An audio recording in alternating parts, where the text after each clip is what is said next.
Hello everyone, this is Puruj Anuthriya. आप सुन रहे हैं पुरु द स्टोरी टेलर। आज की हमारी कहानी का शीर्षक है तलाक, कागज़ का एक टुकड़ा। राधिका और नवीन को आज तलाक के कागज़ मिल गए थे। दोनों साथ ही कोर्ट से बाहर निकले।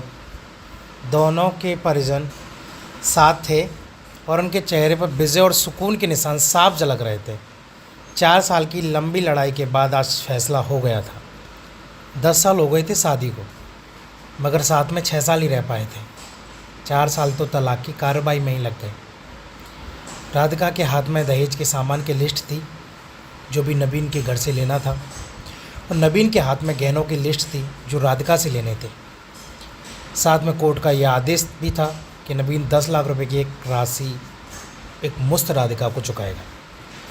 राधिका और नवीन दोनों एक ही टेम्पो में बैठकर नवीन के घर पहुंचे। दहेज में दिए सामान की निशानदेही राधिका को करनी थी, इसलिए 4 वर्ष बाद ससुराल जा रहे थे। आखिरी बार, बस उसके बाद कभी नहीं जाना था उधर। सभी परिजन अपने अपने घर जा चुके थे। बस 3 प्राणी बचे थे, नवीन, राधिका और राधिका की माँ। नवीन घर में अकेला ही रहता था। माँ बाप और भाई आज भी गांव में ही रहते हैं।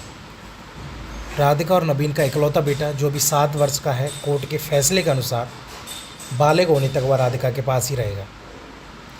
नवीन महीने में 1 बार उससे मिल सकता है। घर में प्रवेश करते ही पुरानी यादें ताज़ा हो गई। कितनी मेहनत से सजाया था उसको राधिका ने। एक एक चीज़ में उसकी जान बसी थी। सब कुछ उसकी आंखों के सामने बना था। एक एक ईंट से धीरे धीरे बनते घरौंदे को पूरा होते देखा था उसने। सपनों का घर था उसका। कितनी शिद्दत से नवीन ने उसके सपने को पूरा किया था। नवीन थका हारा सा सोफे पर पसर गया। बोला, ले लो जो कुछ भी चाहिए, मैं तुम्हें नहीं रोकूंगा। राधिका ने अब गौर से नवीन को देखा। 4 साल में कितना बदल गया है।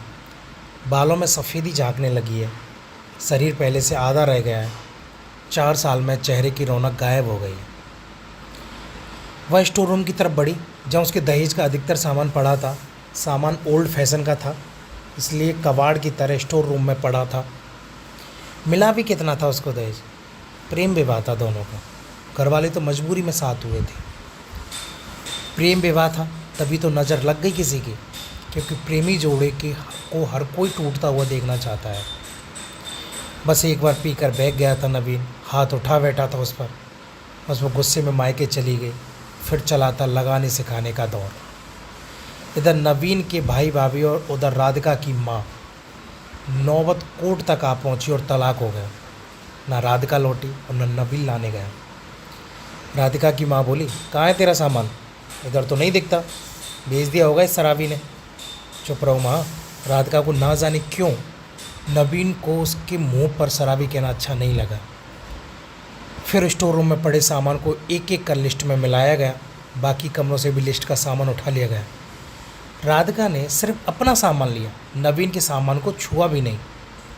फिर राधिका ने नवीन को गहनों से भरा बैग पकड़ा दिया। नवीन ने बैग वापस राधिका को दे दिया। रख लो, मुझे नहीं चाहिए, काम आएंगे तेरी मुसीबत में। गहनों की कीमत 15 लाख से कम नहीं थी। क्यों? कोर्ट में तो तुम्हारा वकील कितनी दफ़ा गहने गहने चिल्ला रहा था। कोर्ट की बात कोर्ट में ही ख़त्म हो गई राधिका। वहाँ तो मुझे भी दुनिया का सबसे बुरा जानवर और शराबी साबित किया गया। सुनकर राधिका की माँ ने नाक मुँह चढ़ाई। नहीं चाहिए, वो 10 लाख भी नहीं चाहिए। क्यों? कहकर नवीन सोफे से खड़ा हो गया। बस यूँ ही। राधिका ने मुंह फेर लिया। इतनी बड़ी ज़िंदगी पड़ी है, कैसे काटोगी? ले जाओ, काम आएंगे तुम्हारे। इतना कहकर नवीन ने भी मुंह फेर लिया। दूसरे कमरे में चला गया। शायद आंखों में कुछ उमड़ा होगा जिसे छुपाना भी ज़रूरी था। राधिका की माताजी गाड़ी वाले को फ़ोन करने में व्यस्त थी। राधिका को मौका मिल गया। वो नवीन के पीछे उस कमरे में चली गई। वो रो रहा था, अजीब सा मुंह बनाकर, जैसे भीतर के सैलाब को दबाने की जद्दोजहद कर रहा है। राधिका ने उसे कभी रोते हुए नहीं देखा। आज पहली बार देखा। ना जाने क्यों दिल को कुछ सुकून सा मिला, मगर ज़्यादा भावुक नहीं हुई। सदे अंदाज में बोली, इतनी फिक्र थी तो क्यों दिया तलाक?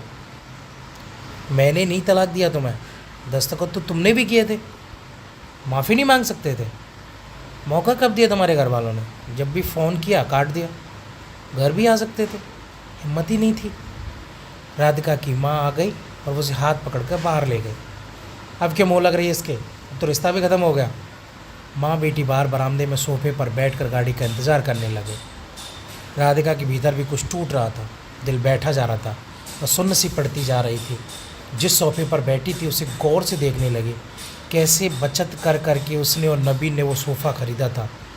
पूरे शहर में घूमी तब जाके ये पसंद आया। फिर उसकी नज़र सामने तुलसी के सूखे पौधे पर गई। कितनी शिद्दत से देखभाल किया करती थी। उसके साथ तुलसी भी घर छोड़ गई। घबराहट और बड़ी तो वह फिर से उठकर भीतर चली गई। माँ ने पीछे से पुकारा मगर उसने अनसुना कर दिया।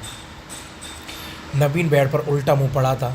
एक बार तो उसे दया आई उस पर, मगर वह जानती थी कि अब तो सब कुछ ख़त्म हो चुका है, इसलिए उसे भावुक नहीं होना है। उसने सरसरी नज़र से कमरे को देखा। अस्त व्यस्त हो गया पूरा कमरा। कहीं कहीं तो मकड़ी के जाले झूल रहे थे। कितनी नफ़रत थी उसे मकड़ी के जालों से। फिर उसकी नज़र चारों ओर लगी उन फोटो पर गई जिनमें वो नवीन से लिपट कर मुस्करा रही थी। कितने सुनहरे दिन थे वो। इतने में माँ फिर आ गई, हाथ पकड़कर उसे फिर से बाहर ले गई। बाहर गाड़ी आ गई थी। सामान गाड़ी में डाला जा रहा था। राधिका सुन्न सी बैठी थी। नवीन गाड़ी की आवाज़ सुनकर बाहर आ गया। अचानक नवीन कान पकड़कर घुटनों के बल बैठ गया। बोला, मत जाओ, मुझे माफ़ कर दो। शायद यही वो शब्द थे जिन्हें सुनने के लिए 4 साल से तड़प रही थी राधिका। सब्र के सारे बांध एक साथ टूट गए। राधिका ने कोर्ट के फैसले का कागज़ निकाला और फाड़ दिया, और माँ कुछ कहती उससे पहले ही लिपट गई नवीन से। साथ में दोनों बुरी तरह रोते जा रहे थे। दूर खड़ी राधिका की माँ समझ गई कि कोर्ट का आदेश दिलों के सामने कागज़ से ज़्यादा कुछ नहीं। काश उनको पहले मिलने दिया होता। अगर अच्छा लगे तो आगे भी सरकाइए।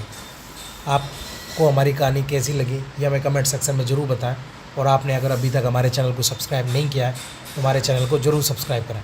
Thank you.